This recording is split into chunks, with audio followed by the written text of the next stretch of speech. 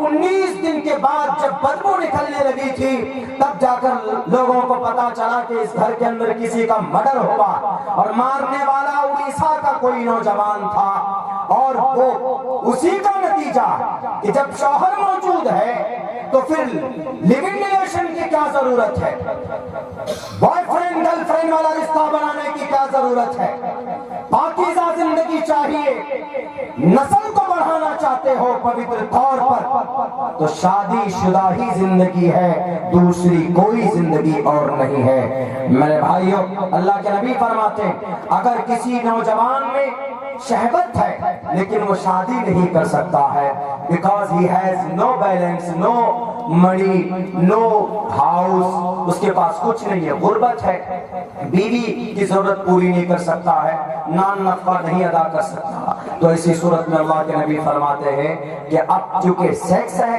Dzire ہے، یہ چیز تو اللہ نے سب کے اندر رکھی، اس پر کیسے کنٹرول کریں؟ شادی نہیں کرے گا، پیسہ نہیں ہے اس کے پاس، بینک بیلنس نہیں ہے، لیکن اس کو کیسے اس پر کنٹرول کرے گا؟ تو محمد رسول اللہ نے طریقہ بتایا، دنیا والوں لاؤ ایسا کوئی ڈاکٹر جو اس کا علاج بتا سکتا ہو۔ محمد رسول اللہ نبی بھی تھے تو ڈاکٹر بھی تھے، محمد رسول اللہ مبلغ بھی تھے تو بڑے طبیب بھی تھے، آپ علیہ الصلوۃ والسلام جنرل بہادر بھی تھے تو آپ بڑے ویجانک بھی تھے، محمد رسول اللہ صلی اللہ علیہ وسلم قرآن پڑھ کر سناتے تھے تو بڑے میتھمیٹیشین بھی تھے، آپ علیہ الصلوۃ والسلام یہ چیزیں قرآن سے نکالی گئی ہے، ہمارے نبی کی زندگی سے نکالی گئی۔ کبھی وقت ملے گا کسی جلسے میں تو میں بتاؤں گا، کل ایک عالم دین کہہ رہے تھے کہ مولانا ذرا وہ دلائل پیش کیجیے آپ قرآن و حدیث کی صورت میں جس کو آج دنیا کے اندر بڑی ترجیح دی جا رہی، ہمارا بیٹا میتھمیٹیشین بنے گا، ہمارا بیٹا ڈاکٹر بنے گا،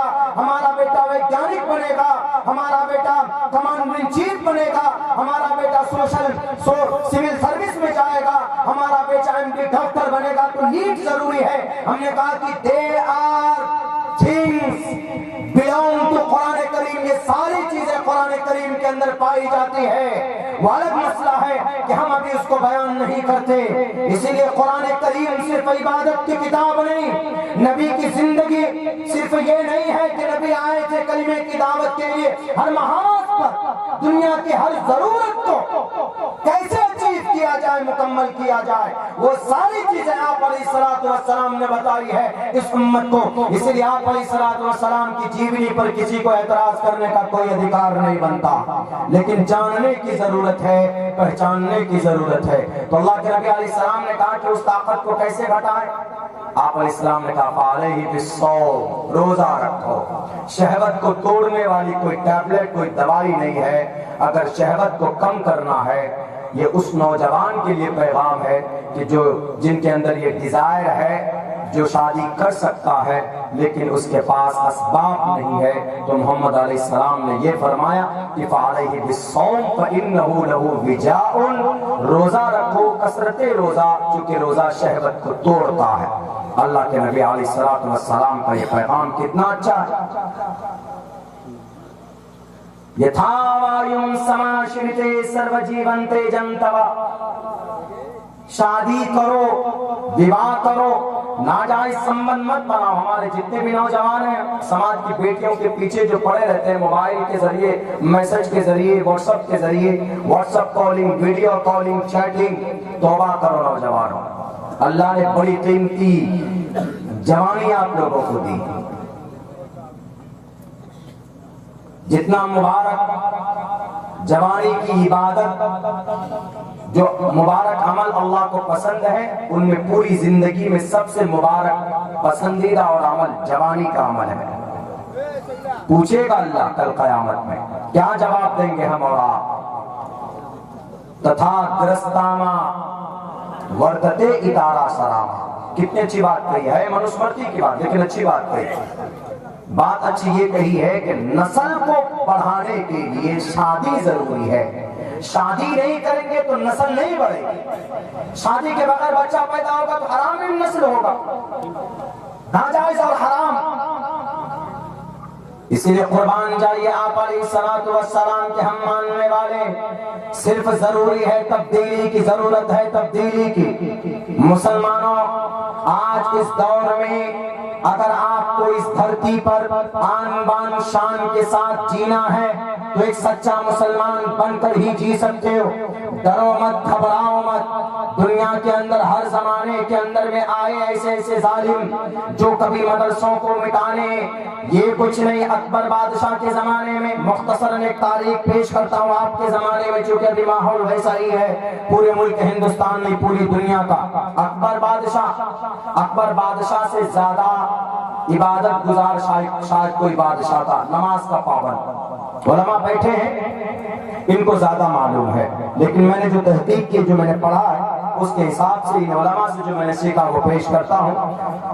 اکبر بادشاہ بھارت کے اندر ایک بڑا نام ہے ملک ہندوستان میں. اس نے ایک ایسی, وہ اکبر بادشاہ جس کی نماز کبھی قضا نہیں ہوتی تھی.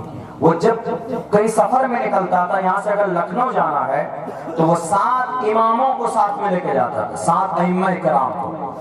اور جہاں پر بھی پڑاؤ ڈالا, نماز کا وقت ہوا, خیمہ لگا, تو ایک الگ سے خیمہ لگایا جاتا تھا نماز ادا کرنے کے لیے. اتنا بڑا پابند صلاۃ تھا اکبر بادشاہ. لیکن ایک زمانہ وہ آیا کہ یہی اکبر بادشاہ نے 5 نماز کی جگہ میں سوریہ نمسکار, 5 وقت کی سوریہ نمسکار کو فرض قرار دیا.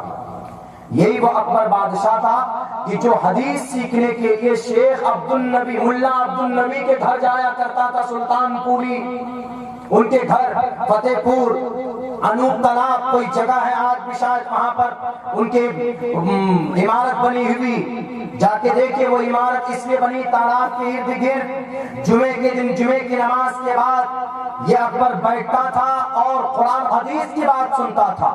علماء آتے تھے, قرآن حدیث کی باتیں سناتے تھے اور وہ سنتا تھا, یاد بھی کرتا تھا. بڑا شوق تھا.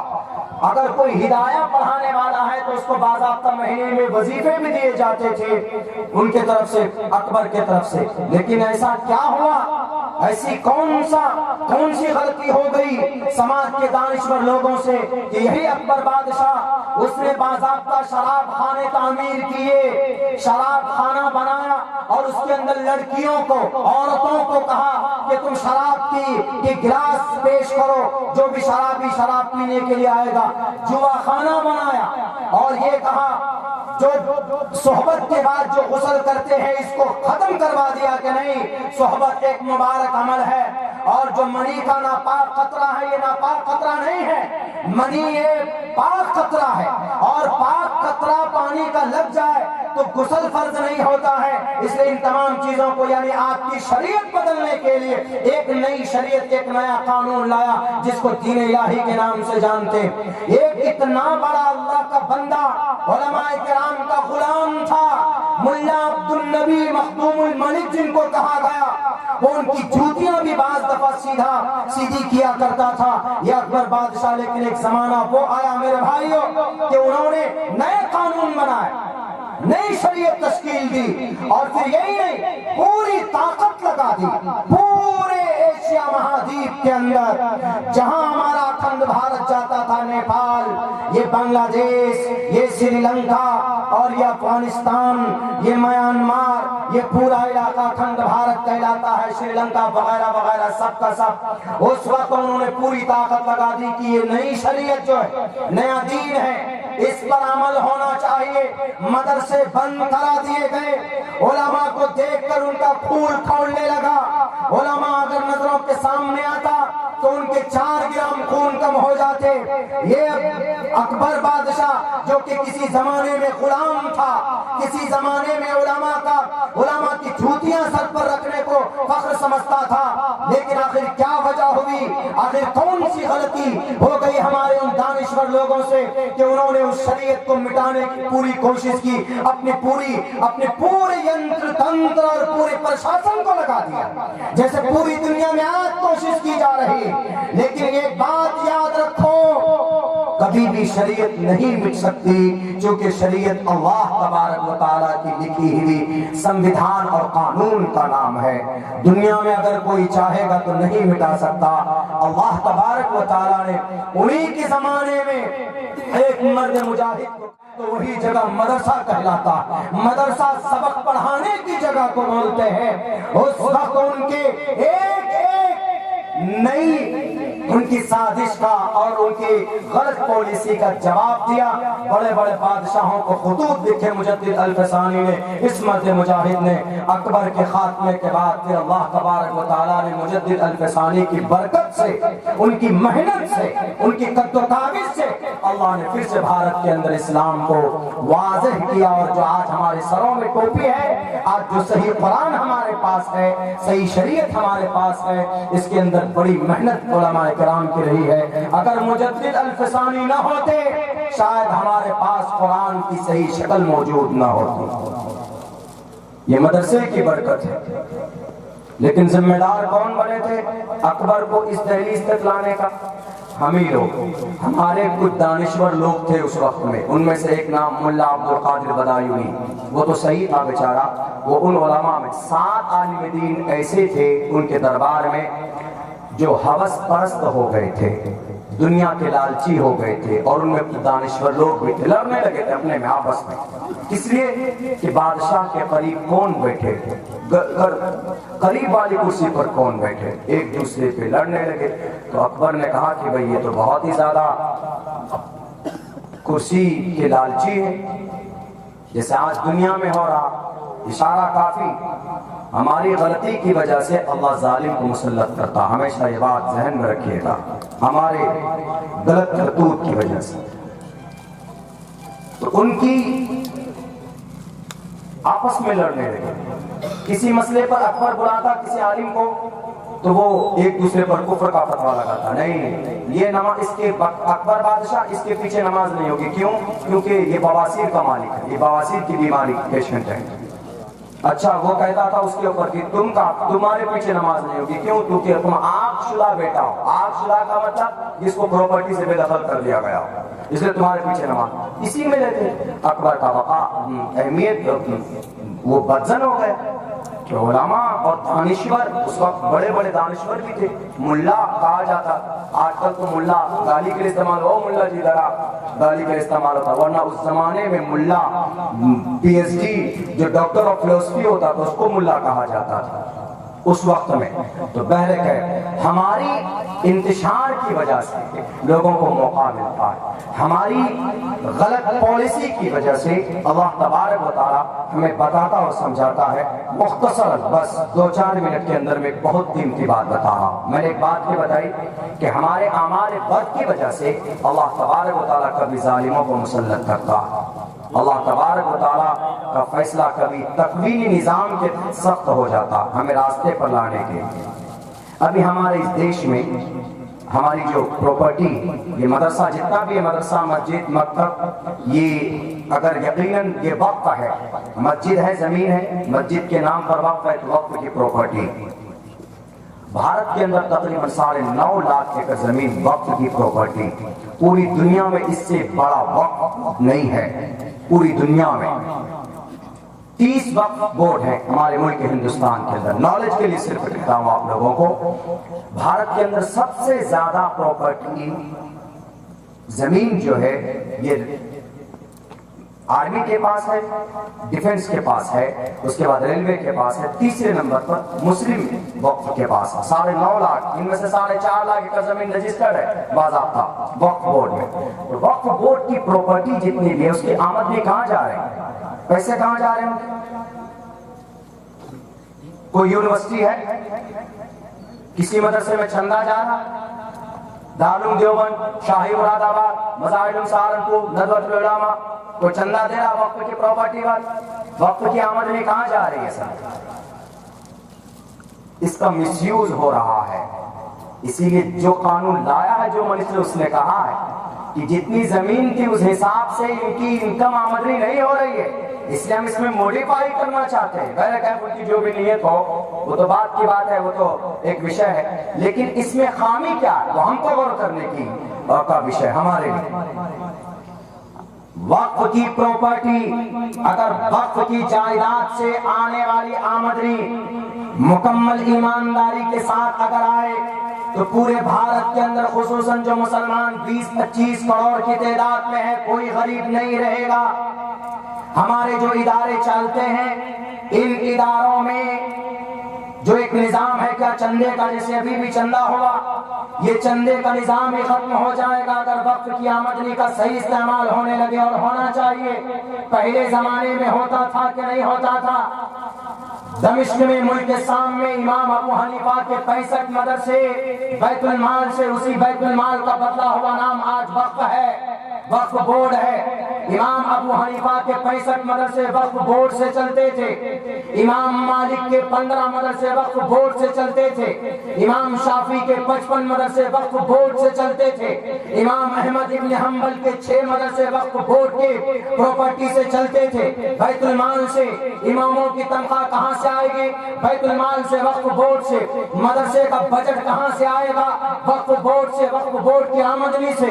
لیکن جب سے کرمنل لوگ بیٹھے ہیں، جب سے لوٹیرے لوگ بیٹھے ہیں، ڈاکو اور قذاب بیٹھے ہیں، تب سے اللہ تبارک و تعالیٰ نے، تب سے ہی اللہ سبحانہ و تعالیٰ نے اس پلیٹ فارم سے کوئی بھی اچھا کام سماج کے لیے نہیں ہوا. ہمارے پاس بڑے اداروں کو فنڈ نہیں ہوتا وقف کی پراپرٹی سے، ہمارے پاس کوئی ہاسپٹل نہیں ہے، ہمارے پاس ڈاکٹری، اگر آپ ڈاکٹر بننا چاہتے ہیں تو اسلام میں منع نہیں، لیکن ڈاکٹر بننے کے لیے آپ کو نیٹ ایگزام میں بیٹھنا ضروری، اور نیٹ کے لیے 2 سال محنت شرط ہے. بھارت کے اندر دوسرا سب سے بڑا ایگزام ہوتا. اگر ہم اپنے سماج کے بچوں کو، غریب بچوں کو ڈاکٹر بنانا چاہتے ہیں تو نیٹ کے لیے کوئی کوچنگ سینٹر کیوں نہیں بنایا گیا؟ وقف کی پراپرٹی سے آنے والی آمدنی سے ان لوٹیروں نے اپنے پیٹ کے اندر میں صرف ٹھوس کر پڑے کیے اپنے پیٹ کو، اپنے اکاؤنٹ کو. اگر آج اس کے اوپر سنشودھن آ رہا ہے، اس کے اوپر تلوار لٹک رہی ہے اس کو غصب کرنے کی، تو یہ سب سے بڑا ذمہ دار وہ لوٹیرے جو پچھلے 100 سال سے اس وقف بورڈ کی پراپرٹی کو ہڑپ کرتے ہوئے چلے آ رہے ہیں. بنا دلیل کی کوئی بات نہیں کہی جاتی. مہاراشٹر ایک چھوٹا سا اسٹیٹ ہے، 1 لاکھ اسکوائر فٹ زمین ہے وقف کی. سن 1990 سے لے کر سن 2002 تک 11,000 کروڑ روپے کی 11,000 کروڑ روپے کی پراپرٹی بیچی گئی ہے وقف بورڈ کی. وقف کی پراپرٹی بیچی جاتی ہے؟ نہیں بیچی جاتی. مر جائے، کچھ بھی ہو جائے، متولی بدل سکتا ہے، صدر بدل سکتا ہے، اس کو بیچ نہیں سکتے کوئی بھی، کوئی نہیں بیچ سکتا. اس کی نگرانی کی جا سکتی ہے. میرے بھائیوں، 70,000 جو ایکڑ زمین ہے اس پر ناجائز قبضہ ہے. 30,000 ایکڑ زمین جو ہے اس پر جو موبائل ٹاور لگے ہیں نا، ان کا صرف بھاڑا آتا ہے 10 کروڑ روپے سالانہ. اگر چاہے تو پورے مہاراشٹر کے سارے ادارے ان وقف کی پراپرٹی سے چلائے جا سکتے ہیں، لیکن نہیں چلتا. ہمارے علماء کی یہ قربانی ہے جو یہ اپنے رسید دے کر چندہ کرتے ہیں، محنت مشقت کرتے ہیں، تب جا کر ہمارا یہ ادارہ چلتا۔ میرے بھائیوں، بس آخر میں یہی کہنا چاہتا تھا، چونکہ وقت کافی ہو چکا ہے، بات پوری کرنی ہے، بات بہت ساری آتی رہتی ہے، عمل کی سخت ضرورت ہے۔ آج اس امت کو، اس قوم کے اندر اپنے عمل کے اندر سدھار کی بھی ضرورت ہے، اور دینی اور دنیاوی تعلیم سے اپنے آپ کو آراستہ کرنا، مزین کرنا بہت ضروری ہے۔ دینی تعلیم اس لیے ضروری ہے تاکہ آپ اپنے رب کو پہچان سکیں، اور دنیاوی اصلی علوم جس کو بولتے ہیں وہ بقدر ضرورت کے درجے میں رکھ کر دنیا کے اندر آپ کو لوگ بے وقوف نہ بنا پائیں، اس کا علم حاصل کرنا بھی آپ کے لیے ضروری ہو جاتا ہے، ورنہ آپ کو بے وقوف لوگ سمجھیں گے۔ ابھی اتراکھنڈ میں ایک حافظ صاحب بولے کہ مولانا آپ اپنا ایڈریس بھیج دیجئے، ہم نے کہا کہ واٹس ایپ نمبر دے دیجئے، بھیج دوں گا۔ تو انہوں نے کہا کہ مولانا میرے پاس چھوٹا والا موبائل ہے، اس پہ واٹس ایپ نہیں ہے، کچھ بھی نہیں ہے۔ ہم نے کہا ایک کام کیجئے، میں آپ کو ٹیکسٹ میسج کر دیتا ہوں۔ بولا کون سا میسج؟ ہم نے کہا ٹیکسٹ میسج۔ بولا نہیں سمجھ میں، ہم نے کہا کہ ان باکس میسج۔ بولا پتہ نہیں کیا بول رہے، نہیں سمجھ میں آ رہا۔ ہم نے کہا کہ بتائیے، بالکل ایسا بھی نہیں ہونا ہے آپ کو، ان باکس میسج بھی سمجھ میں نہ آئے، ٹیکسٹ میسج بھی سمجھ میں نہ آئے۔ کل ایک صاحب لینے آئے، ہم نے ان کو کہا کہ C1 میں ہوں میں، اے سی کے ڈبے میں، وہ چلے گئے بالکل پیچھے انجن کے پاس کھڑے ہو گئے لینے کے لیے۔ کون تھے؟ نہیں بولوں گا میں، اتنے سادے بھی نہیں بننا ہے ہمیں، اور آپ کو دنیا کے احوال و قواعد سے واقف رہنا ہے۔ اگر آپ کے حقوق کو کوئی لوٹتا ہے تو یہاں کا جو عدالتی اور جو قانونی نظام ہے فوراً اس پر پہنچیے۔ ہر جگہ پر لوٹیرا نہیں بیٹھا ہے، کہیں نہ کہیں کوئی اللہ کا نیک بندہ ضرور ملے گا آپ کو جو آپ کی مدد کرے گا۔ آج نہیں تو 5 سال کے بعد، 10 سال کے بعد، 15 سال کے بعد اللہ ایسے لوگوں کو بھیجتا ہے جو انصاف کی بات کرتا ہے، اور اللہ نظام کو عدلتا اور بدلتا رہتا ہے۔ اللہ سے دعا کرتا ہوں کہنے سننے سے زیادہ عمل کی توفیق عطا فرمائے۔ بہت بہت شکریہ، جزاک اللہ۔ السلام علیکم ورحمۃ اللہ وبرکاتہ۔